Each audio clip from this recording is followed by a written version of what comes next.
Assalamualaikum warahmatullahi wabarakatuh. Perkenalkan, nama saya Deva Ngalinggar Pangestu, NIM 140.118.4131.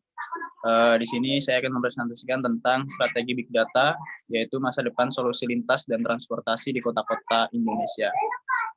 Yang pertama yaitu adalah latar belakang. Hampir semua kota besar di Indonesia terus berupaya mengurangi kemacetan, baik dengan jalan layang non-tol, jalur khusus, tol lingkar, dan skema arus berlawanan yang sifatnya sangat situasional. Di sisi makronya, kini pemerintah di banyak kota juga telah berlomba menunjukkan bentuk kota cerdas yang pilotnya sudah diterapkan lebih dulu oleh Surabaya melalui smart budgeting. Demi mengetahui lebih jelas titik-titik masalah kemacetan kota, polisi dan dinas perhubungan mengintegrasikan infrastruktur transportasi dengan teknologi databit lewat pemantauan kamera CCTV di jalan-jalan utama. Kemudian tayangan informasi langsungnya lewat televisi dan radio membantu pengendara memilih rute alternatif jika tadinya hendak melewati jalan-jalan pusat macet yang disiarkan tersebut. Pemerintahan kota cukup berhasil memetakan titik-titik kemacetan melalui tayangan terkini atau real time yang diteruskan ke pusat-pusat koordinasi.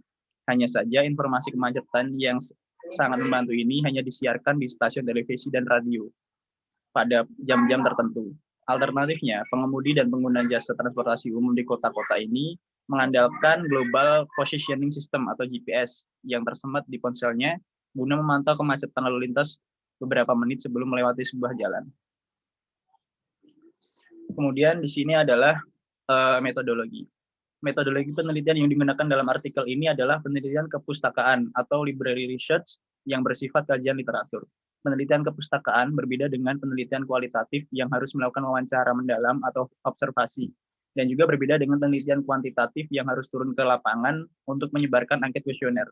Namun perlu dipahami bahwa penelitian kepustakaan bukanlah penelitian yang hanya berdasarkan buku literatur yang relevan saja. Tetapi lebih daripada itu, studi kepustakaan lebih menekankan pada pengumpulan informasi melalui online jurnal, textbooks, atau online library.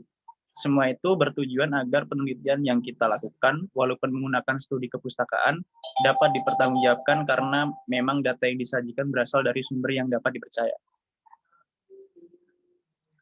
Kemudian analisa dan diskusi. Hampir dengan munculnya konsep smart city berdampak dengan munculnya kumpulan literatur yang mengeksplorasi motivasi para perancang operasi kota untuk mengadopsi data besar, volume dan kecepatan pengambilan data jauh lebih besar di lingkungan smart city.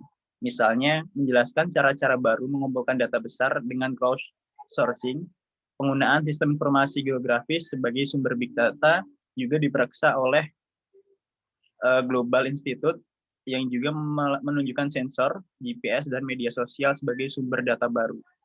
Praktisi Smart City dapat menggunakan data tersebut untuk pengaturan rute yang baik, pemantauan model, dan layanan lokal. Ini juga memiliki manfaat bagi pemerintah, semisal perencanaan kota dan perusahaan, yaitu misalnya periklanan yang dilokalkan, perutean yang dioptimalkan. Selanjutnya, dinamakan Smart Routing, membantu penghematan waktu hingga 15 menit hingga 30 menit per hari, 10.800 jam per tahun, artinya satu pengendara dapat menghemat bahan bakar sebanyak 5.400 liter setiap tahunnya. Dampak positif lainnya, semakin berkurang kendaraan terjebak kemacetan, maka semakin berkurang polusi yang dihasilkan kendaraan dalam sekali waktu perjalanan. Kemudian big data yang kemudian dianalisis dengan metode overlay. Ini nyatanya memberi dampak positif dalam hal kekayaan informasi lalu lintas di lapangan. Dengan keterbatasan tenaga, kepolisian dan dishub yang memantau setiap persimpangan jalan, big data hadir sebagai mata elang di langit yang meneruskan informasi dalam waktu seketika. Apa yang sebenarnya terjadi dengan pergerakan di atas aspal. Sistem ini akan membantu sinkronisasi data statistika digital di monitor dengan laporan-laporan langsung para petugas lalu lintas di lapangan. Tujuan utamanya, angka kecelakaan berlalu lintas menurun, kemacetan teratasi, dan yang paling penting, kenyamanan berkendara berhasil dibangun pemerintah kota setempat.